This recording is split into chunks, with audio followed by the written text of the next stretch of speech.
مسلمان اگر سب سے زیادہ شادیوں کے اندر کسی مذہب میں خرچ ہوتا ہے تو تمہارے قوم کے اندر سب سے زیادہ اگر معاشرے کی تہذیب کی دھجیاں اڑائی جاتی ہے، غریبوں کا مذاق بنایا جاتا ہے، تو تمہارے قوم کے اندر بنایا جاتا ہے۔ میرے عزیزوں، میں برادران عزیز کی بات نہیں کروں گا، میں آپ کو کہنا چاہتا ہوں کہ آپ اپنی نگاہ کو اور اپنے سوچ کو ایک مرتبہ سیکھ، جس کو ہم سردار کہا کرتے ہیں، اس کے طرف آپ اپنی خیالات کو لے جائیے اور اس کی تہذیب کو دیکھیے کہ کل تک جو تہذیب ہمارے معاشرے کے اندر ہوا کرتا تھا، آج وہ سارے کے سارا تہذیب جو ہے ہمارے سردار بھائیوں کے اندر چلا رہا ہے۔ بے شمار اجتماعی شادیاں کی جا رہی ہیں، غریب بچیوں کا دامن تھاما جا رہا ہے، بغیر خرچ کے اس مذاہب کے اندر شادیاں کی جا رہی ہیں۔ لیکن آج افسوس کا مقام ہے کہ میرے عزیزوں، اگر کوئی اس خیر کا کام کے لیے اپنے قدم کو بلند کرتا ہے، اپنے پیر کو آگے بڑھانے کی کوشش کرتے ہیں، تو ہمارے بھائی، جس کو رسول اللہ نے کبھی کہا تھا المسلم و اخو المسلم، کہ مسلمان ایک مسلمان کا بھائی ہے، میرے عزیزوں آج وہ مسلمان اس کی مذاق کرنا شروع کر دیتے ہیں، اس کے اوپر طعنہ تشنیع کرنا شروع کر دیتا ہے، سماج کے اندر اس کا جینا دوبر کر دیتا ہے کہ دیکھو فلاں کی بیٹی کی شادی میں، فلاں کے بیٹے کے ولیمے میں گلے تک ٹھکا کر، ناک تک ٹھکا کر کھانا کھایا تھا، آج اس کو دیکھو اپنی بچی کی شادی صحیح طریقے پر کر رہا ہے، سنت طریقے کہہ رہا اپنا رہا ہوں، لیکن کتنا بے غیرت ہے کہ ہمارے احسانات کو بھلا دیا ہے۔ تو میرے عزیزوں، آپ کی خیالات کو میں ادھر لے جانا چاہتا ہوں، تو کہیں سے ایک کمی مجھے یہاں پر بھی نظر آتا ہے کہ ہمارے معاشرے کے اندر سے یہ جو سنتوں کا جو رواج ختم ہو چکا ہے اور صحیح طریقوں کا جو رواج ختم ہو چکا ہے، مجھے لگتا ہے کہ آپ بتائیے، مجھے لگتا ہے کہ کہیں پر ایک یہ بھی وجہ بن رہا ہے کہ دوسرے امیر شخص غریبوں کا مذاق بناتے ہیں، یا پھر کوئی امیر سنت طریقے پر معاملہ کرنا چاہتا ہے، شادیوں کو کرنا چاہتا ہے، تو اس کا تماشا بنا دیتے ہیں۔ ایک وجوہات مجھے یہاں پر بھی نظر آ رہا ہے۔ میرے عزیزوں، شادی اور نکاح کے ایک ایک لفظ پر ہمارا آپ اگر غور کرنا شروع کر دیں تو یقین مانیے آج ہی آپ اس سبھا کے اندر اور اس پنڈال کے اندر، اس مجلس کے اندر بیٹھ کر آپ قسم کھا لیجیے گا کہ ہم شادی جو ہے، شادی کے اندر فضول کام بالکل بھی نہیں کریں گے۔ کیا اس شادی کے موقع سے اس پروگرام کو رکھا گیا ہے اور بہترین یہ مائک کا جو انتظام کیا گیا کہ دور تک آواز جائے، غیور مسلمان سنے، سب سے پہلے تو افسوس کی بات یہ ہے کہ بتائیے کہ بغوٹی کے اندر اتنے ہی مسلمان ہیں، اور مجھے لگتا ہے کہ اس کی آواز کافی دور تک جا رہی ہے۔ کیوں نہیں آ رہے ہیں؟ اس لیے نہیں آ رہے ہیں کہ مولانا کی کوئی تلخ بات ہمارے دل کی دنیا پر لگ جائے اور ہمارا دل سنور جائے، جس سے میرا آخرت بھی بن جائے اور میرا دنیا بھی بن جائے۔ یہ چاہتے نہیں، یہ کرنا نہیں چاہتا میرے عزیزوں، اس لیے ہمیں چاہیے، اور میں اعلان کرنا چاہتا ہوں اس بات کا کہ اگر آپ کے کانوں تک میری آواز تک آ رہی ہو تو آپ تشریف لائیں اور خیر کی بات، اچھی بات کو سماعت فرمائیں اور عمل کی نیت سے سننے کی کوشش کریں۔ میرے محترم، میں عرض کر رہا تھا کہ شادی کے ایک ایک لفظ پر اگر ہم غور کرنا شروع کر دیں تو آپ کو یہ پتا ہونا چاہیے کہ آپ کی دل کی دنیا بدل جائے۔ یہ جو نکاح لفظ استعمال کیا جاتا ہے، اگر نکاح کی صرف نون پر ہم غور کرنا شروع کر دیں تو میرے عزیزو، آپ نے دیکھا ہوگا کہ شادی کے کارڈ پر النکاح لکھ دیتے ہیں اور ایک ایک لفظ کی وضاحت فرما دیتے ہیں۔ نکاح نون سے پہلا ورڈ جو اس میں استعمال کیا گیا، نون کا استعمال کیا گیا ہے، اور میرے محترم نون سے ہے نیت کی پاکیزگی، نون سے نیت کی پاکیزگی ہے۔ لیکن آج افسوس کا مقام ہے کہ جب ہم شادی کا معاملہ طے کرنے جاتے ہیں تو اسی وقت ہماری نیتوں کے اندر کروڑوں خطورات اور کروڑوں خرابیاں بڑھ جاتے ہیں، کروڑوں برائیاں بڑھ جاتی ہیں، جس کو میں اپنے جملوں کے اندر بیان نہیں کر سکتا۔ میرے محترم، آج یہ صرف عوام کا ہی معاملہ نہیں ہے بلکہ خواص کا بھی معاملہ ہے، جو اپنے چہرے کے اوپر بڑی بڑی داڑیاں سجا کر گھومتے ہیں اور سماج کے اندر بڑی عزت اسے ملتی ہے، کرسیاں ملتی ہے۔ آج اس کی دل کی دنیا اور اس کی گہرائی میں اگر آپ گھسیں گے تو پتہ چلے گا کہ یہ بندہ بھی 5 لاکھ لیا ہے، پتہ چلے گا کہ یہ بندہ بھی جہیز کا مطالبہ کیا ہے۔ میرے عزیزو، شاید کہ آپ کو یاد ہوگا، میں آپ کو بدلا دینا چاہتا ہوں اور میری چشم کا واقعہ ہے، میں نے اپنے نگاہوں سے اس واقعے کو دیکھا اور اس بات کو سنا ہے، اس واقعے کو میں آپ کے سامنے بیان کرنا چاہتا تھا۔ کہیں دور نہیں، بہت دور مت جائیے۔ خواص کا جو معاملہ اور خواص کے اندر جو برائیاں آ چکی ہے، اس برائیوں کی طرف آپ کا اشارہ دینا چاہتا تھا۔ میری محترم، بیگوسرائے کا واقعہ ہے۔ بیگوسرائے کے اندر ایک حاجی جو حج کر کے آئے، اپنے چہرے کے اوپر بڑی داڑھی سجائے ہوئے، صوم و صلات کے پابند ہے، تہجد بھی وہ پڑھتے ہیں، تمام نیک کار بھی، لیکن میرے عزیزوں، جب اس کے پاس کوئی غریب شخص ایک امید لے کے اس کے خدمت میں پہنچا کہ میری یہ تمنا ہے، میری یہ آرزو ہے، میری یہ رائے ہے کہ آپ کا جو بیٹا اکلوتا بیٹا ہے، اسے میری اکلوتی بیٹی سے شادی کر دی جائے،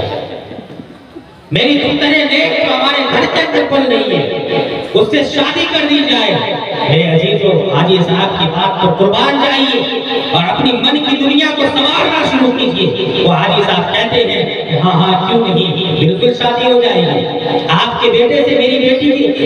آپ کی بیٹی سے میرے بیٹے کی شادی ضرور ہوگی۔ میرے محترم، وہ شخص کہتا ہے کہ کیا حاجی صاحب کچھ مانگ بھی آپ کا؟ کہتے ہیں کہ کچھ مانگ بھی آپ کا؟ تو حاجی صاحب کہتے ہیں استغفر اللہ، لا حول ولا قوت، کیسی بات آپ کر رہے ہیں مجھ سے؟ معاشرے کے اندر میرا ایک پہچان ہے، میرا ایک مقام ہے، اور آپ مجھ سے یہ سوال کرتے ہیں کہ آپ کا کوئی مقام، آپ کا کوئی مان ہے؟ کچھ مانگ نہیں، اپنے بیٹے کی شادی سنت طریقے پہ کرنا چاہتے ہیں۔ میرے عزیزو، یاد رکھیے اور بتائیے آپ کہ اس وقت اس غریب کی دل سے کیا دعائیں نکلی ہوگی کہ اللہ تبارک و تعالیٰ کا عرش کو ہلا کر رکھ دیا ہوگا۔ سامعین محترم، وہ شخص کہتا ہے، وہ حاجی شخص کہتا ہے، خاص آدمی جو معاشرے کے اندر ہے، وہ کہتا ہے کہ ٹھیک ہے، آپ جائیے تیاریاں شروع کیجئے اور شادی کی ڈیٹ میں نے پورا دلائی۔ میرے عزیزو، وہ غریب شخص بیچارے 1-2 کلو مٹھائی کی اوقات اس کے پاس ہے، وہ لے کر دعائیں کرتے ہوئے اس امیر اور اس متکبر حاجی کے بعد پہنچتے ہیں اور کہتے ہیں کہ حاجی صاحب، میں شادی کی ڈیٹ طے کرنے کے لیے آیا۔ میرے محترم، حاجی صاحب کہتے ہیں ہاں بالکل طے کر لیجیے۔ میرے عزیزو، وہ کہتے ہیں حاجی صاحب آپ ہی بتلا دیجئے کون سی ڈیٹ میں شادی کی جائے؟ تو وہ شخص کہتا ہے کہ 15 تاریخ، فرض کر لیجیے کہ 15 نومبر کو جو ہے میں اپنے بیٹے کو لے کر آپ کے یہاں آؤں گا اور آپ کی بیٹی سے میرے بیٹے کا نکاح ہو جائے گا۔ میرے عزیزو، وہ غریب لاچار مفلس آدمی خوش ہوتا ہے اور حاجی صاحب ساتھ ہی ساتھ ایک دعوت اس کو دے دیتا ہے کہ سنو، آپ جائیے تیاریاں کیجیے، لیکن 13 تاریخ کو 14 تاریخ کو میری بیٹی کی شادی ہے، آپ کو دعوت دی جا رہی ہے، آپ اس شادی کے اندر تشریف لائیے وِد فیملی کے ساتھ۔ آج ہمارے سماج میں ہوتا ہے کہ وِد فیملی کے ساتھ دعوت دی جاتی ہے، پورے گھر کے فرد کے ساتھ آپ آئیے۔ میرے محترم، وہ غریب شخص بالکل اپنی تیاریوں کے ساتھ وہ آتا ہے، اپنی بیٹی جو دلہن بننی ہے، میرے عزیز اس کو چھوڑ دیتے ہیں اور چھوڑنے کے بعد وہ غریب شخص اپنے گھر کے پورے فرد کے ساتھ اس امیر کے گھر، اس حاجی کے گھر پہنچتے ہیں۔ میرے عزیزوں، جب پہنچتے ہیں وہ دیکھتے ہیں کہ حاجی صاحب تو اپنی بیٹی کے جہیز میں بہت سارے سامان دیے، بہت سارے سامان دیے جس کو گن نہیں سکتے، دنیا کے جتنے انوکھے چیز ہو سکتے ہیں وہ حاجی صاحب دیے۔ میرے عزیزوں، وہ غریب کا دل کانپ جاتا ہے اور اس کا من اندر سے ہل جاتا ہے۔ وہ کہتے ہیں کہ حاجی صاحب مجھے ذرا بتائیے تو صحیح آپ کہ کیا آج بھی میں آپ سے کچھ نہ کچھ مانگ چاہتی ہے؟ میرے عزیزوں، حاجی صاحب اس غریب کے ہاتھ کو پکڑتے ہیں اور جہیز کھانے کی طرف لے جاتے ہیں اور کہتے ہیں کہ یہ دیکھ لیجیے، یہ سامان دیکھ لیجیے، زمانے پر نگاہ دوڑانا شروع کیجیے، یہ سامان ہم اپنی بیٹی کو دیے ضروریات کی آپ بھی دیکھ۔ ہم اپنی بیٹی کو ایک ضروریات کی سامان دیے ہیں، آپ بھی دے دیجئے۔ میرے عزیزو، غریب جو کل تک پورے سماج کے اندر اور پورے رشتہ دار کو جا کر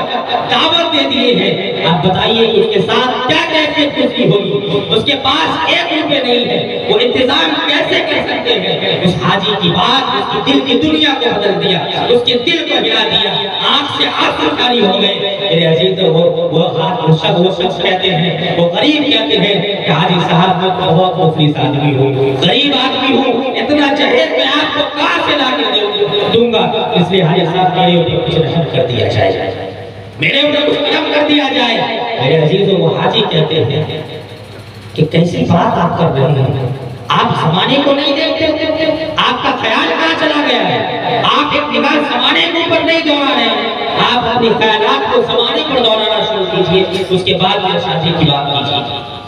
وہ شخص کہتا ہے، حاجی صاحب میں نے تمام لوگوں کو دعوت دے دیا ہے، خیر انتظام کرنے کی میں کوشش کرتا ہوں، میرے محترم انتظام کرنے کی کوشش کیا، سارے انتظام ہو گئے، 14 تاریخ وہ شخص حاجی کے گھر پہنچتا ہے پھر اور کہتے ہیں کہ حاجی صاحب میں نے سارا انتظام کر دیا ہے،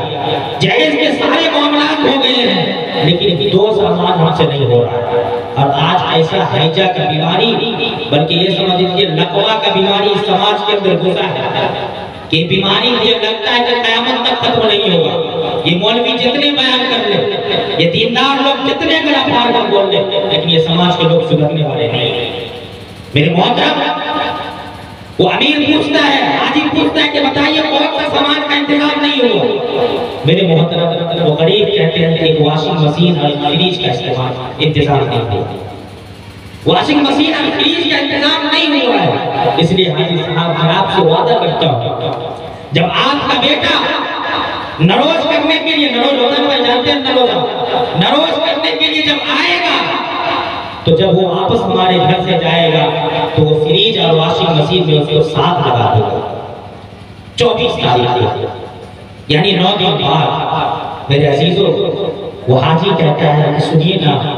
انتظام نہیں ہوا ہے نا تو بارات لے کر ہم 24 تاریخ کو آئیں گے، نوز باللہ۔ وہ حاجی کہتا ہے جو اپنے آپ کو بیت اللہ کی گراف پکڑ کر اللہ سے گناہوں کی توبہ کیا تھا، جو خانہ کعبہ کی طواف کیا تھا، صفا اور مروہ میں جا کر سعی کیا تھا، رسول اللہ کی مزار مقدس کی زیارت کیا تھا اور رسول اللہ سے جا کر اس کے مزار پر بات کیا تھا، اس حاجی کی زبان سے یہ بات نکلتی ہے کہ غریب شخص جاؤ نا، کیوں پریشان ہو رہے ہو، 24 تاریخ کو بارات لے کر آ جاؤں گا۔ میرے محترم، آپ مجھے بتائیے اور مجھے کہیے کہ اس غریب کے دل سے اور اس غریب کے من سے کیا بات نکلی ہوگی، اور اللہ تبارک و تعالیٰ اس حاجی کی زندگی کو کیا بنا دیا ہوگا جسے میں اپنے جملوں میں بیان نہیں کر سکتا۔ اور آگے بڑھیے، وہ غریب شخص اس بات کو لاچار ہے، رشتہ داروں کو دعوت دیے ہوئے ہیں، کیا کر سکتے ہیں؟ میرے عزیزوں کہتے ہیں ہاتھ جوڑ کے ایسا نہ کیجیے، بالکل نہ کیجیے، ہمارے گھر میں مہمان آئے ہوئے ہیں، سماج کے لوگوں کو اس بات کا علم ہے کہ ہماری بیٹی کا کل نکاح ہونا ہے، بتائیے اگر آپ 24 تاریخ کو بارات لے کر آئیں گے تو سماج کے اندر ہماری کیا عزت رہے گی؟ سماج کے لوگ ہمیں کس بات سے اور کس نظریے سے ہمیں دیکھیں گے؟ میرے عزیزو، وہ حاجی کہتا ہے کہ چاہے جس نظریے سے تجھے دیکھ لینے دو، ہم بارات لے کر 24 کو آئیں گے، یا جس دن واشنگ مشین اور فریج کا انتظام ہو جائے گا اس دن ہم بارات لے کر آئیں گے۔ میرے عزیزو، غریب شخص اس امیر کی دہلیز سے روتے ہوئے جاتا ہے، اپنے غریب خانے پر پہنچتا ہے، اللہ سے دعائیں کرتا ہے۔ سماج کے لوگ آج غریبوں کا مذاق بناتے ہیں، پریشانیوں میں ان کا ساتھ نہیں دیتے ہیں، 2-4 آدمی سے ملے کہ کچھ قرض مجھے رقم دے دی جائے،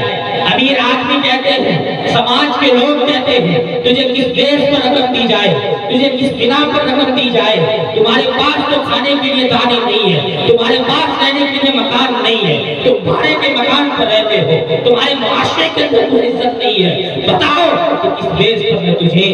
رقم قرض کے طور پر کوئی قرض نہیں ہے۔ وہ غریب شخص میرے عزیزوں